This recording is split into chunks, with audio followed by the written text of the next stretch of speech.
Welcome back, everyone. My name is Ember, and today we are continuing our journey through One Piece with Volume 20.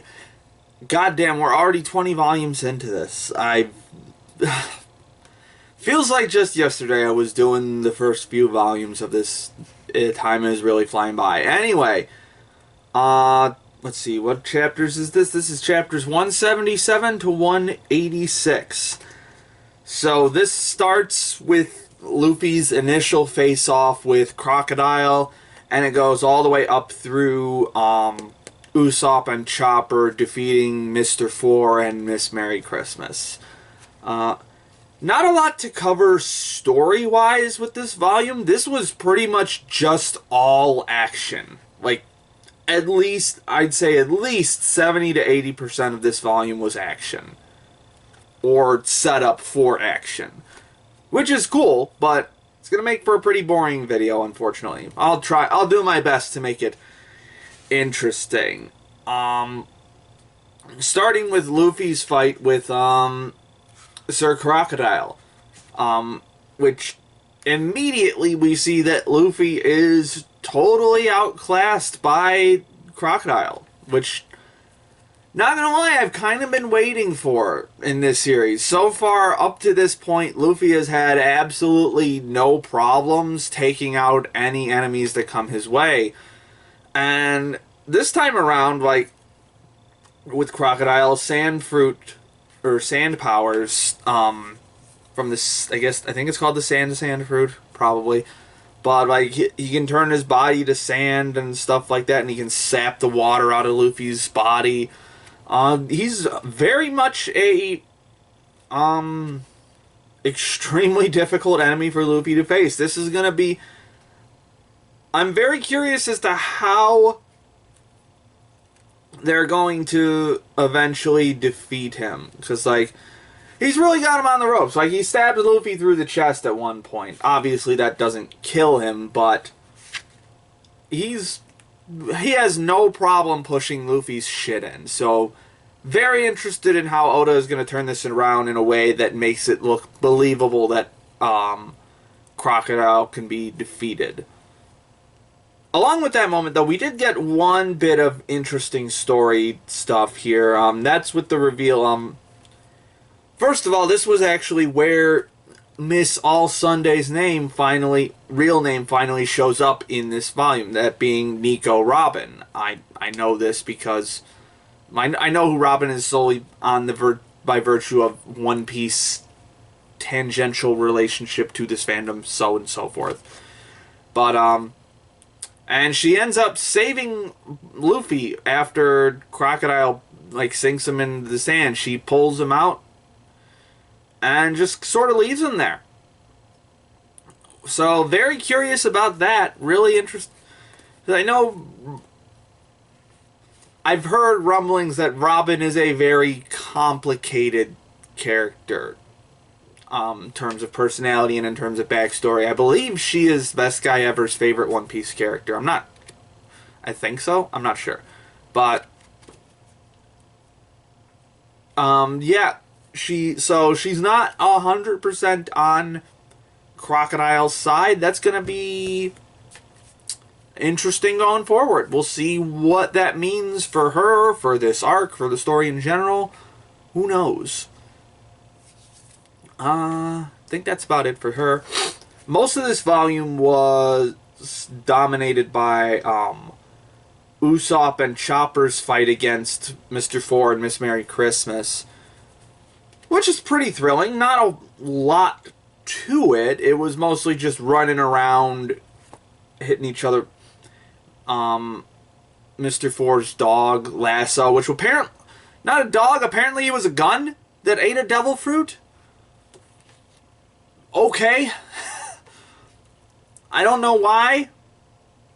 But it turned the gun into a dog, and the dog shoots baseballs that explode.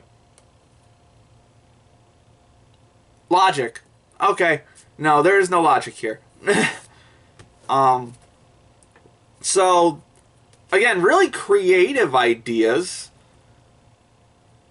Very bizarre, but very creative. But in terms of Usopp and Chopper's fight against these two. Yeah, not a lot of interesting choreography or interesting battle tactics. Usopp has that fake out with the 5-ton hammer, but that's about it. Most of the time it's just running around, punching and hitting each other or beaming each other with baseballs that explode and stuff. So, not the most interesting fight, but got a decent thrill out of me. Plus, Usopp has his little moment at the end where he stands up for Luffy's dream and just beats the shit out of an old lady.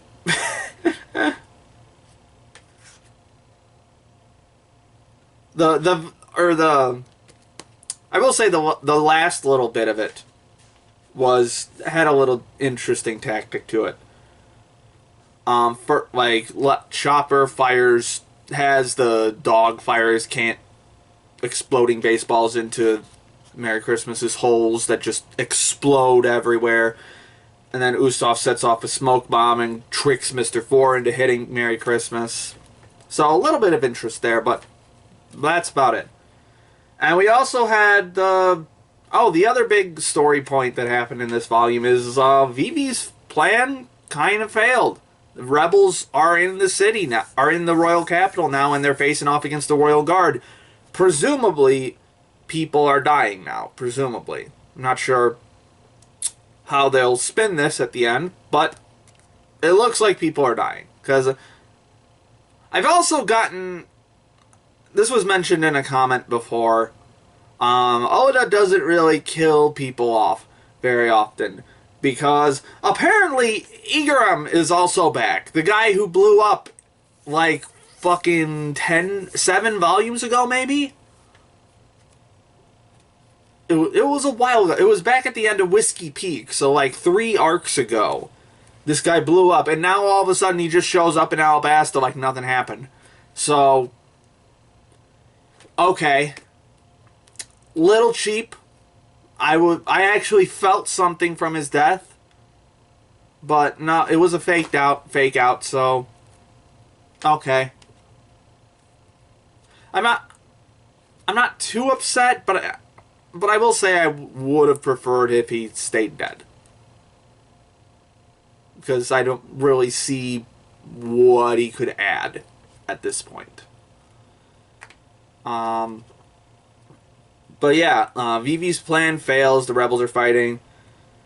We see a little more spy work and infiltration. Baroque works, like inserting themselves into the royal army and firing a cannon at the rebels before Chaka initially starts the battle, and that causes the confusion where Koza doesn't see Vivi. So that was interesting. But we'll see where this battle goes from here.